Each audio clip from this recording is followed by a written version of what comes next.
Hello students, आज हम लोग पढ़ेंगे वर्ब क्रिया। A verb that denotes an action और कंडीशन ऑफ द नाउन और प्रोनाउन। जो शब्द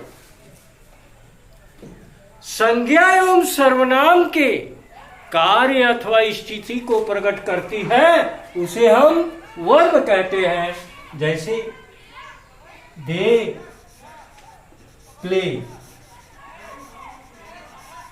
वे खेलते हैं। वे क्या है? प्रोनाउन है। प्ले खेलना, कौन सी क्रिया हो रही है? खेलने की। तो मेरे प्रिय बच्चों, अब काइंड्स ऑफ वर्ब, क्रिया के भेद। क्रिया चार प्रकार के होते हैं। पहला ट्रांसिटिव वर्ब,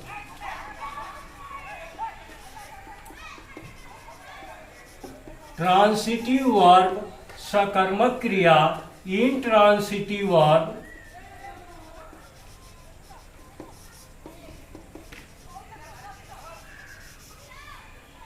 अकर्मक क्रिया। लिंकिंग वर्ब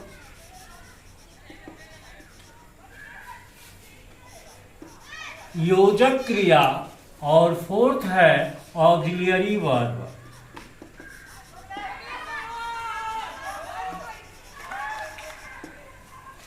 सहायक क्रिया। ट्रांसिटिव वर्ब सकर्मक क्रिया।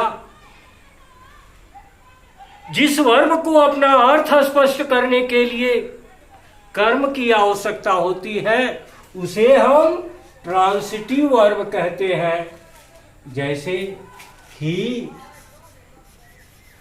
Reads a book, he reads a book, वह किताब पढ़ता है। कौन सी क्रिया हो रही है? पढ़ने की। और इसके साथ कर्म क्या है?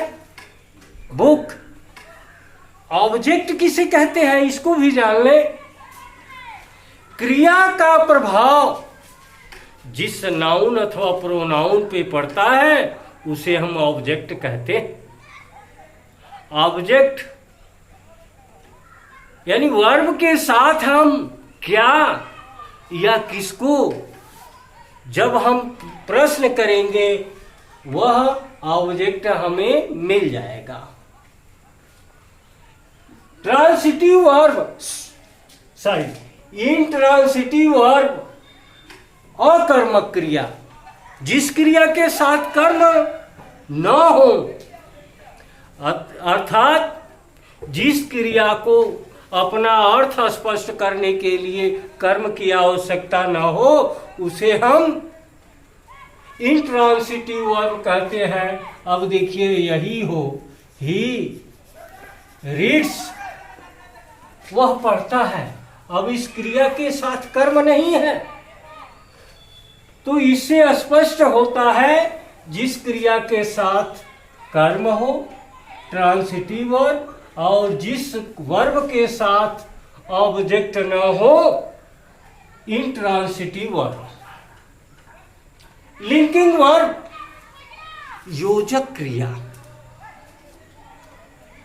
वह वर्ब जो सब्जेक्ट को उसके प्रेडिकेट से जोड़ती है उसे हम लिंकिंग वर्ब कहते हैं।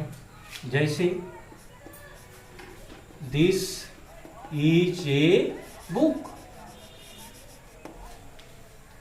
अब यह सब्जेक्ट और यह प्रेडिकेट इसको जोड़ने का कार्य ईज कर रहे हैं, तो is am are was were linking verb है। ऑक्सिलियरी वर्ब सहायक क्रिया, इसको हेल्पिंग वर्ब भी कहते हैं। जो वर्ब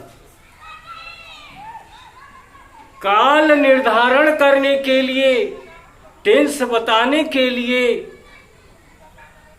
उसका अर्थ स्पष्ट करने के लिए मुख्य क्रिया का वह सहयोग करती है, हेल्प करती है, तो उसको हम ऑक्सिलियरी वर्ब और हेल्पिंग वर्ब भी कहते हैं।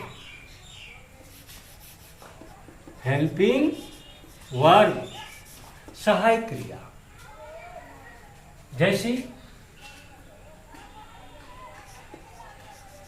he will go to market,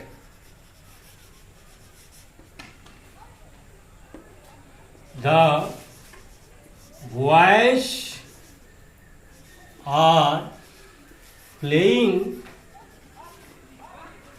cricket.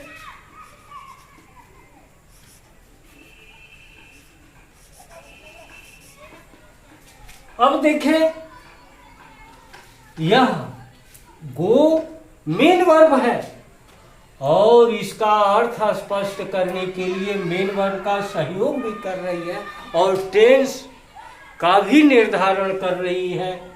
अब यहां देख लीजिए, the boys are playing cricket. अब प्ले मेन वर्ब है और आर जो है इस मेन वर्ब का हेल्प भी कर रही है और टेंस भी बता रही है, इसलिए इनको हम हेल्पिंग वर्ब कहेंगे।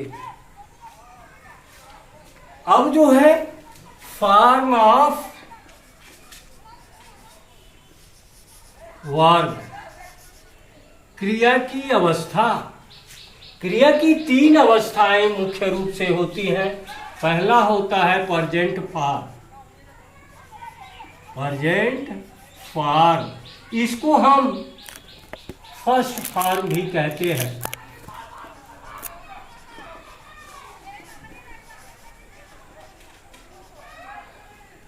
दूसरा है पास्ट फॉर्म, इसको हम सेकेंड फॉर्म भी कहते हैं।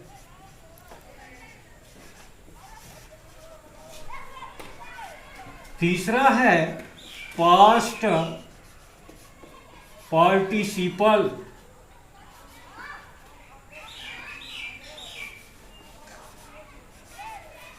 फॉर्म, इसको हम थर्ड फॉर्म भी कहते हैं।